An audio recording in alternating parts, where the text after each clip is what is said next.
देखी जा रही है। बड़े कारण इसके पीछे आप क्या मानते हैं? क्या कदम उठाए जाने चाहिए थे?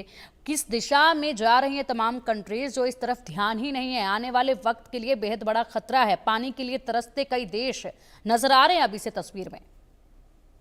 लोग तो पानी के लिए तरसेंगे। ये क्लाइमेट चेंज जब रियलिटी बनती है ना पिंकी जी, तब ऐसी स्थितियां निर्मित होती है। और इसके लिए ज्यादा से ज्यादा जिम्मेदार मानव खुद है। मानव ने अफॉरेस्टेशन, कुदरत को कुदरत नहीं रहने देते। हमने ज्यादा से ज्यादा इसको मानव वसवाट के लिए सानुकूल बनाने की कोशिश की। सीधी भाषा में कहे तो फॉरेस्टेशन, हमारे भारत देश की ही बात करें तो भारत के कितने एरिया में फॉरेस्ट है आज? तकरीबन 8%। अभी क्या हम उसको बढ़ा सकते हैं अफॉरेस्टेशन करके?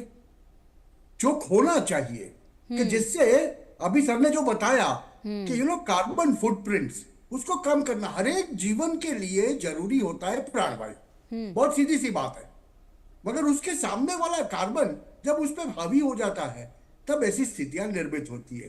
क्लाइमेट चेंज तो हमें देखने को मिलेगा ही। जैसे जैसे वक्त जाएगा इस सदी में ये तकलीफ तो आने वाली है। हिंदू कुश कहो आप, नेपाल की पहाड़ियां कहो, हिमालयन रेंज कहो, जो भी कहो, वो वहां यूरोप में आल्प्स की पहाड़ियां, वहां पर भी हमें हिमशिलाएं पिघलेगी। और ये हिमशिलाएं पिघलेगी तो तकलीफें होंगी, और वो तो होनी है। मगर देखिए, इसके लिए इसका उपाय एक ही है कि कुदरत ने जो हमें दिया है उसका संवर्धन करके उसमें इजाफा करने की हम कोशिश करें, न कि कुदरत की दी हुई संपत्ति को हम नाश करके इंडस्ट्रियलाइजेशन। 100% इंडस्ट्रियलाइजेशन नहीं रोका जा सकता, मगर उसमें से कार्बन फुटप्रिंट्स को कैसे कम करना, वो हमें तरीके अपनाने पड़ेंगे।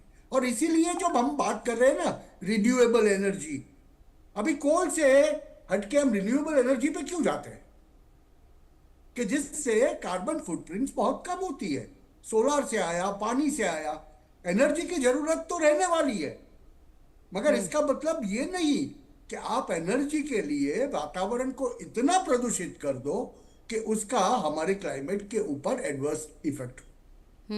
ये चीजें हमें युद्ध के तौर पे करनी पड़ेगी। अब आप जस्ट सोच लीजिए कि हिंदू कुश की पहाड़ियों की आप बात कर रहे हैं, और हिंदू कुश में से अगर समझ लो अगले 10 साल के बाद या 15 साल के बाद हम एक ही चीज ले लें, भारत ने अभी पानी का नलका बंद किया है पाकिस्तान का।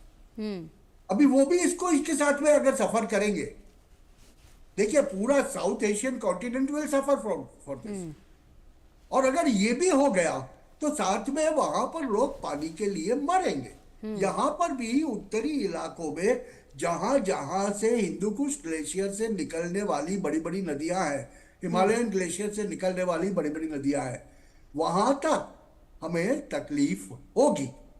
मगर इसके लिए पहले लगता था कि शायद ये हमारे जीवन ही में नहीं होगा, मगर ये तो अनसीजनल रेन्स हमें जितने फ्रीक्वेंटली देखने को मिलते हैं, गर्म दिन जितने फ्रीक्वेंटली देखने को मिलते हैं, इससे ये साबित हो जाता है कि हमने कुदरत के जो निजाम है, जिसको हम कहते हैं कि नेचर्स रूल, तो हमने डिस्टर्ब करने की कोशिश की। तो हमें पहले तो युद्ध के तौर पे ये लाना पड़ेगा कि कुदरत के रूल्स को, कुदरत के नियम को कैसे बरकरार रखें।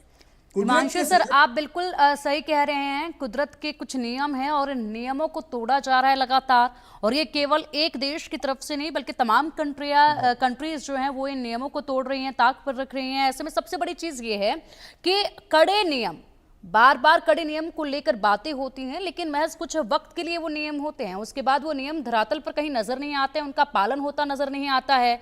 और ऐसे में सरकारों की सख्ती, प्रशासनिक सख्ती बहुत जरूरी है। लगातार कहा जाता है पेड़ लगाएं, ये अभियान शुरू किए जाते हैं, लेकिन ये अभियान क्या रंग लेकर आए किसी को पता तक नहीं चलता है। ये अभियान कब मिट्टी में दब गए ये तक किसी को पता नहीं चलता है। बड़े बड़े पोस्टर्स के साथ, कुछ पेड़ पौधों के साथ अभियान शुरू किए जाते हैं, लेकिन उसका रंग कहीं बाद में नजर नहीं आता। बड़े अफसोस की बात है ये। आने वाले वक्त में बेहद बड़ा खतरा जो है वो सामने नजर आ रहा है। लेकिन बावजूद इसके लोगों की खुद की जिम्मेदारी भी होनी चाहिए, लेकिन कोई भी इंसान अपनी जिम्मेदारी निभाने को तैयार नहीं है। पेड़ लगाने के लिए बार बार कहा जाता है। आप अब जिस तरीके से बता रहे थे हिंदू कुश, इस एरिया की जब हम बात करते हैं तो ये क्षेत्र भारत, नेपाल, भूटान, चीन, पाकिस्तान और अफगानिस्तान तक फैला हुआ है। यहाँ पर 10 बड़ी नदियों का पानी जो है बहता है यहाँ से, और ऐसे में इसमें जो नदियां आती हैं वो गंगा भी आती है, जिस गंगा में आस्था की हम डुबकी लगाते हैं। तो क्या आने वाले वक्त में आस्था की डुबकी लगाने के लिए पानी बच पाएगा? उसके लिए भी तो ध्यान देना होगा। कम से कम आस्था के तौर पर ही ध्यान दे लिया जाए। जिस तरीके से गंगा की नदी में डुबकी लगाई जाती है, गंगा में डुबकी लगाई जाती है, ऐसे में क्या कुछ, सुशील सर आपसे जानना चाहूंगी, कड़े नियम अभी से, नियमों की तो खैर हम बात ही कर सकते हैं, उनका परिणाम नजर आ नहीं रहा है, लेकिन कुछ हो सकता है समाधान इसका क्या? देखिए पिंकी जी, हमें और आपको पैराडॉक्सियल नेचर को बदलना पड़ेगा। एक तरफ तो हम नदियों की और जलाशयों की, ग्लेशियर की पूजा करते हैं, वो मेरे आपके रीति रिवाज से जुड़े हुए हैं, और दूसरी तरफ हम इन ग्लेशियर के साथ इस प्रकार का बर्ताव कर रहे हैं जो मुझे और आपको ना केवल जल सुनिश्चितता करते हैं, बल्कि मेरी खाद्य संबंधी जरूरत और बल्कि पूरे की पूरी जैव विविधता को बनाने में योगदान देते हैं। तो हमें और आपको पहले समझना पड़ेगा कि मुझे स्मार्ट सिटी चाहिए, और स्मार्ट सिटी या स्मार्ट कंट्री कैसा चाहिए, जिसमें 1/3 भाग क्या फॉरेस्ट हो, 1/3 भाग क्या नेचुरल रिसोर्सेस हो। ये हमें सोचना पड़ेगा। स्मार्ट सिटी की कंसेप्ट को हमें और आपको बदलना पड़ेगा। आज का जो भौतिकवादी जीवन है, जिसमें हम और लोग सिर्फ ग्रीड के पीछे भाग रहे हैं, लालच के पीछे भाग रहे हैं। हमारी आपकी जरूरतें पूरा करने के लिए तो धरती के पास सब कुछ है, लेकिन हम और आप लोग लालच के पीछे भाग रहे हैं, और ये लालच ही हमें और आपको इस परिस्थिति में ले जाने के लिए जिम्मेवार है। तो अब इस समय हर व्यक्ति को अपनी इंडिविजुअल एनवायरमेंटल रिस्पॉन्सिबिलिटी को समझना पड़ेगा। ठीक है, नियम कानून बनना एक अच्छी बात है। क्या सदियों से हमारी आपकी रवायतों में नहीं रहा है, तीज त्योहारों में नहीं रहा प्रकृति को बचाने?